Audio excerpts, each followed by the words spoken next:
Bismillah walhamdulillah wassalatu wassalamu ala rasulillah wa ala alihi wa ashabihi wa mawalah wa manittabah wa ba'd. Assalamualaikum warahmatullahi wabarakatuh. Ikhwan wal akhwat rahimakumullah. Dalam Al-Quran ada satu ayat yang selalu menjadi trending topik ketika datangnya bulan Ramadan, yaitu surah Al-Baqarah ayat 183 yang bunyinya a'udzubillahi minasyaitonir rajim. Ya ayyuhalladzina amanu kutiba alaikumus shiyam kama kutiba alal ladzina min qablikum la'allakum tattaqun. Wahai orang-orang yang beriman, diwajibkan atas kalian berpuasa atau saum sebagaimana diwajibkan atas orang-orang sebelum kalian agar supaya kalian bertakwa. Nah, biasanya perhatian kita itu fokus pada bagaimana perintah Allah kepada kita untuk berpuasa, untuk saum, agar kita menjadi orang yang bertakwa. Padahal di situ ada satu yang menarik ya, yang bisa kita bahas, yaitu pada potongan kama kutiba alal ladzina min qablikum, sebagaimana diwajibkan atas orang-orang sebelum kalian. Nah, sahabat Ibnu Abbas radhiyallahu anhu mengatakan bahwasanya yang dimaksud dengan orang-orang sebelum kalian itu adalah orang-orang ahlu kitab, yaitu Yahudi dan Nasara. Nah ini, jadi ternyata syariat ibadah puasa atau saum juga telah disyariatkan bahkan sejak sebelum Nabi Muhammad SAW diutus. Dalam satu riwayat dinukil di dalam kitab tafsir At-Tabari, itu Jarir At-Tabari ya, itu di sana disebutkan bahwasanya dari riwayat dari Atha ya, dia mengatakan kana alaihim siyamu salasata ayyamin min kulli syahr. Nah, ini diantara bentuk bagaimana saumnya ahlu kitab. Kata beliau bahwasanya mereka itu dulu puasanya 3 hari setiap 1 bulan. Jadi setiap sebulan itu 3 hari. Kalau kita sekarang kenal sebagai puasa Ayyamul Bid, itu tanggal 13, 14, 15 di setiap bulan-bulan Hijriah. Nah ini diantara bagaimana saumnya ahlu kitab atau bagaimana saumnya umat terdahulu sebelum kita. Jadi sebelum adanya kewajiban Ramadan, ternyata mereka umat terdahulu itu puasa 3 hari setiap bulannya. Kemudian ada lagi datang riwayat dari Aisyah radhiyallahu anha, kata beliau, kana yaumu Asyura yauman tasumuhu Quraisy fil jahiliyah. Bahwasanya ternyata orang-orang Quraisy di masa jahiliyah itu sudah terbiasa melakukan puasa Asyura, saum Asyura. Itu puasa di tanggal 10 Muharram ya. Wa kana Nabi sallallahu alaihi wasallam yasumuhu. Ternyata Nabi Muhammad SAW juga biasa melakukannya. Nah, hanya saja waktu itu belum beliau hanya melakukannya sendiri, tidak memerintahkan para sahabatnya yang lain. Nah, ini nanti kaitannya dengan ketika nanti beliau SAW datang ke Madinah. Itu ada riwayat dari Ibnu Abbas bahwasanya lamma qadimal Madinata, ketika beliau SAW itu sampai ke Madinah ya, setelah hijrah dari Makkah ke Madinah, ternyata beliau mendapati orang-orang Yahudi yang tinggal di Madinah itu telah melakukan saum Asyura juga. Jadi beliau waktu di Makkah sudah terbiasa bersama orang-orang Quraisy melakukan saum Asyura. Begitu ke Madinah, ternyata orang-orang Yahudi juga melakukan saum Asyura. Maka kemudian beliau bertanya, "Mahadza?" kata beliau, "apa ini? Saum apa yang kalian lakukan?" Kemudian mereka menjawab, qalu hadza yaumun shalih. Ini adalah hari yang baik. Hadza yaumun najjallahu bani Israil min aduwihim. Inilah hari di mana Allah Subhanahu wa taala menyelamatkan Bani Israel dari musuh mereka, yaitu kita ketahui Firaun dan bala tentaranya. Fa shamahu Musa. Kemudian karena Bani Israel diselamatkan oleh Allah Subhanahu wa taala, maka Nabi Musa pada saat itu mengungkapkan rasa syukurnya dengan cara puasa yang kita kenal sebagai puasa Asyura. Nah, inilah. Maka kemudian begitu beliau mendengar jawaban mereka, Nabi Muhammad SAW kemudian menjawab, fa ana ahaqqu bi Musa minkum. Aku lebih berhak kepada Musa daripada kalian. Setelah itu kemudian beliau SAW memerintahkan para sahabat untuk puasa Asyura juga. Nah ini jadi kalau tadi keterangan yang pertama tadi umat terdahulu ternyata puasanya itu 3 hari setiap bulan. Ini ada keterangan yang lain bahwasanya ternyata orang-orang terdahulu telah terbiasa melakukan puasa Asyura, yaitu tanggal 10 Muharram. Nah, ini contoh ya, ini contoh.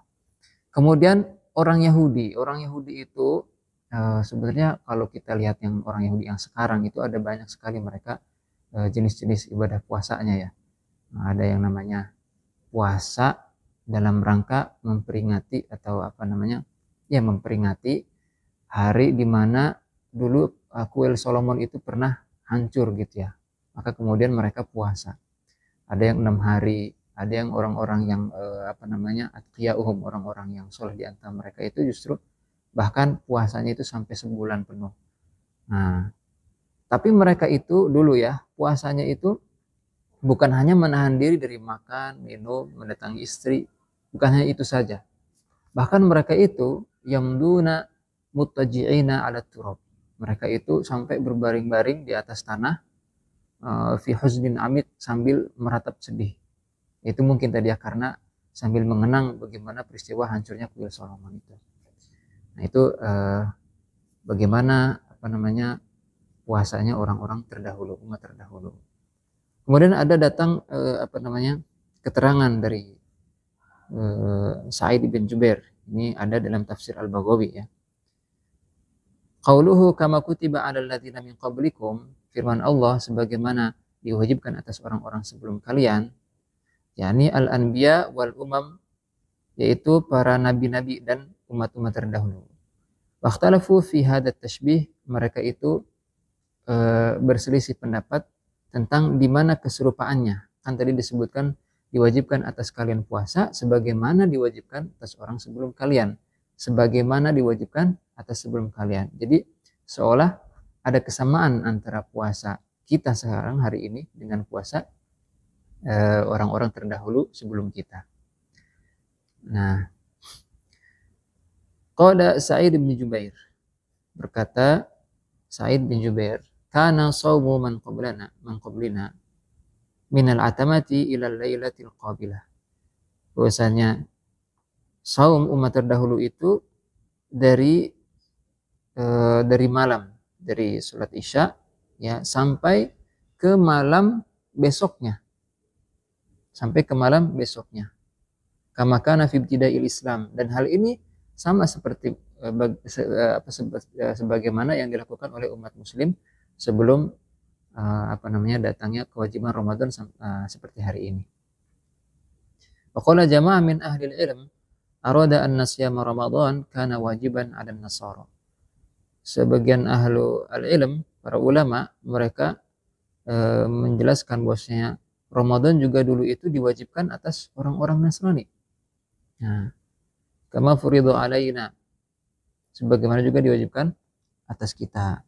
Farubbama kana yaqa'u fil harri syadid wal bardi syadid. Boleh jadi waktu itu syariat puasa mereka itu ketika di musim panas yang terik sekali, kemudian di musim dingin yang juga dingin sekali. Ya, wa kana yashuqqu 'alaihim fi asfarihim wa yadurruhum fi ma'ashihim. Nah, hal tersebut kemudian membuat mereka sulit ketika mereka melakukan perjalanan dan apa namanya ketika mereka sedang ma'isyah seperti itu. Fajtama'a ra'yu ulama'ihim wa ru'asaihim 'ala ayyaj'alu siyamahum fi faslin minas sanati baina syita'i was shaif. Maka kemudian para tokoh mereka, kalau kita mah kiai-kiainya gitu ya, itu sepakat untuk memindahkan gitu ya. Yang mereka kemudian sepakat untuk memindahkannya antara syita was shaif. Di antara syita was, di antara musim dingin dan musim panas. Faja'aluhu fi rabi. Kemudian mereka meletakkan puasa Ramadan ini, ya puasa Ramadan ya, sudah berbeda berarti kan, menjadi di ar-rabi, di musim semi. Wazadu fihi asyrata ayamin kafaratan lima sona'u. Kemudian mereka tambahkan yang tadinya cuma 1 bulan, tambahin 10 hari. Sebagai, menurut mereka ini sebagai kafaroh atas yang telah mereka lakukan itu. Jadi mereka rubah waktunya, tapi sebagai kafaratnya maka mereka itu menambahkan 10 hari lagi. Ini ya mereka utak-atik syariat, seperti itulah memang kebiasaan mereka. Nah, Fasara arba'in, maka menjadilah 40 hari. Thumma inna malikahum ishtaka famahu faja'ala lillahi alaihi in huwa bari min waj'ihi, ya, ayazida fi shaumihim usbu'an. Kemudian ada seorang raja dari mereka itu mengeluhkan sakit di mulutnya, kemudian bernazar, seandainya Allah menyembuhkan penyakitku ini, saya akan tambahkan puasa, tambah 7 hari lagi. Ini kan mereka suka-suka aja ya.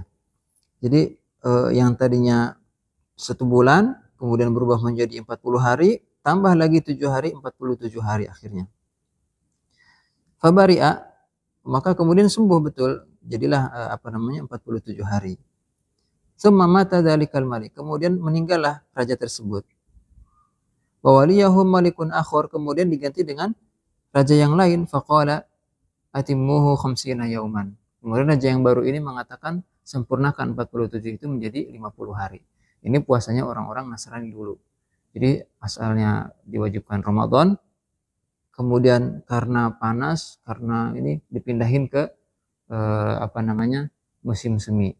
Kemudian karena dipindahin, mereka kemudian menambahkan yang tadinya 1 bulan tambahin 10. Kata mereka itu sebagai kafaratnya, tambahin 10. Kemudian raja mereka karena sakit di mulutnya akhirnya bernazar, kalau saya sembuh saya akan tambah puasa ini menjadi 47. Si raja ini mati, ganti dengan raja yang baru, digenapin menjadi 50. Itulah kira-kira gambaran bagaimana puasa orang-orang terdahulu. Nah, ikhwan akhwat rahimakumullah, jadi itu ya kira-kira bagaimana umat terdahulu itu ternyata juga punya puasa dengan cara mereka masing-masing. Dan sebenarnya para ikhwan rahimakumullah, yang melakukan ibadah puasa itu bukan hanya orang-orang dari agama samawi saja, Islam, Yahudi, Nasrani, bukan. Ternyata agama-agama lain yang non samawi juga melakukan yang menurut mereka itu sebagai puasa. Ya, misalkan seperti Hindu, Buddha gitu ya, itu ada juga puasa mereka. Nah, itu kadang-kadang puasa mereka itu ya aneh-aneh ya. Ada yang kalau kita baca dari literatur, ada yang sampai puasanya itu 24 jam. Selama 24 jam itu tidak makan apa-apa, bahkan sampai ludah mereka pun tidak mereka telan. Allah alam seperti apa itu. Allah alam itu ya. Bagaimana ludah mereka tidak telan selama 24 jam. Insyaallah. Nah, ada juga puasa yang lain dari kalangan mereka itu, mereka tidak makan selama 3 hari. Tidak makan selama 3 hari, hanya satu saja yang mereka makan, secangkir teh. Allah alam ya dari mana sumbernya seperti itu mereka lakukan. Tapi itulah yang kita jumpai di beberapa referensi.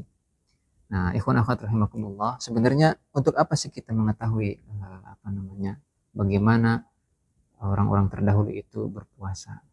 Ada beberapa hikmah yang bisa kita ambil.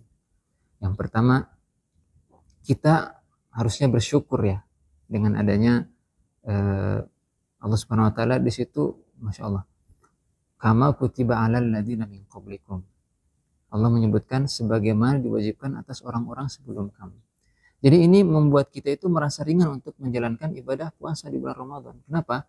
Seseorang ketika mendapatkan suatu tugas, ketika dibebani suatu tugas, dan dia tahu ternyata ada orang lain juga yang melakukan tugas yang sama, maka dia akan lebih ringan untuk menjalankannya. Berbeda dengan orang yang, oh kenapa sih cuma saya doang yang disuruh, kan gitu ya. Itu secara psikologi seperti itu. Itu yang pertama. Kemudian yang kedua, di antara hikmahnya juga adalah bahwa kita dengan tahu ini kita harusnya menjadi lebih bersungguh-sungguh lagi. Lebih bersungguh-sungguh lagi. Kenapa? Karena ternyata syariat puasa ini, syariat saum ini sudah ada sejak nabi-nabi terdahulu. Nabi-nabi terdahulu telah mengamalkannya, di mana mereka sudah maklum, sudah tahu dengan jelas bahwasanya ibadah puasa merupakan wasilah untuk mencapai ketakwaan. Nah itu. Kemudian di antara hikmah yang lain juga adalah ya kita dengan mengetahui ini harusnya lebih giat lagi, karena kita itu oleh Allah disebutkan kuntum khairu ummah. kalian adalah sebaik-baik umat. Sehingga jangan mau kalah dengan umat terdahulu gitu maksudnya. Kalau kita diperintahkan puasa, kita harus fastabiqul khairat, apalagi sudah disematkan oleh Allah Subhanahu wa taala kuntum khairu ummah.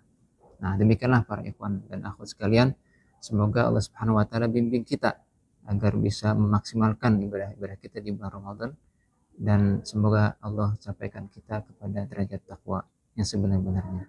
Billahi fisabilil haq. Assalamualaikum warahmatullahi wabarakatuh.